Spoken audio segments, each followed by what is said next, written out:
When I picked up The Mezzanine, I expected a quiet philosophical novel about finding meaning in the ordinary. In many ways, that's exactly what Nicholson Baker delivers. The entire novel unfolds over a man's hour long lunch break as his mind wanders through shoelaces, milk cartons, escalators, office supplies, and countless other mundane details that most of us never give much thought to.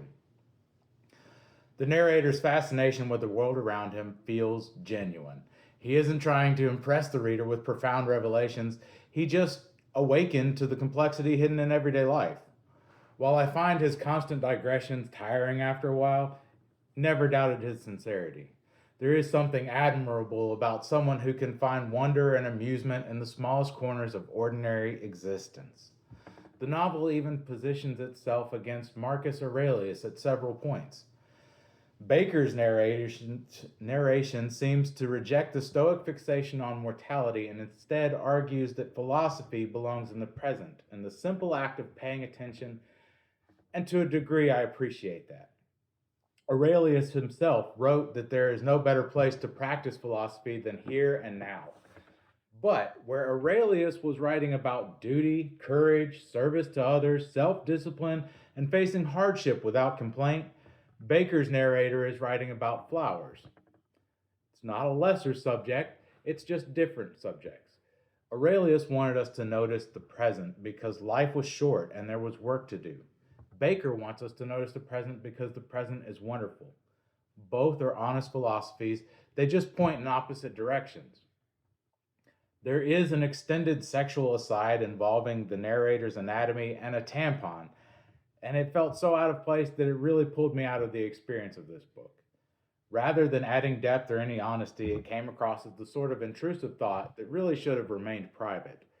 It doesn't ruin the novel, but it does undermine the thoughtful tone that Baker spends so much time building. My biggest criticism, however, isn't really about the writing at all. It's about time. The Mezzanine feels like a novel from an America that no longer exists. Its cultural references are dated, but that's not the real issue. What has aged far more dramatically are the economic assumptions beneath the story. The narrator, a recent college graduate with his first real office job, he's able to afford his own apartment and afford little luxuries that but most importantly, he has the mental space and an entire hour lunch to contemplate the world around him. And today that feels almost foreign. For many employees nowadays, lunch isn't a leisurely hour of reflection. It's eaten at a desk in between emails. Office workers frequently work a job that hides its real decision behind layers of bureaucracy, where underpaid employees become the public face of policies that they never made. They absorb frustration meant for people who remain invisible. The luxury that allows Baker's philosophy to flourish, the security to slow down and notice the world, is increasingly unavailable to most. Stopping to smell the flowers isn't just difficult in today's work environment, it can feel impossible. And that disconnect made the novel harder to relate to than I suspect that Baker had ever intended. I don't think this makes the novel bad, though. It succeeds at exactly what it set out to do. It captured a moment in American life when a young office worker could reasonably devote his mental energy to the beauty of ordinary things. The problem is that the world moved on. We've become more empathetic, less violent, and more aware of each other's struggles than previous generations.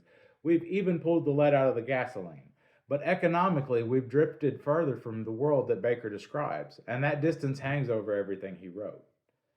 In the end, I respect the Mezzanine more than I enjoyed it. Aurelius asked us to cultivate virtue in the face of hardship, and Baker asked us to cultivate attention in the comfort of ordinary life.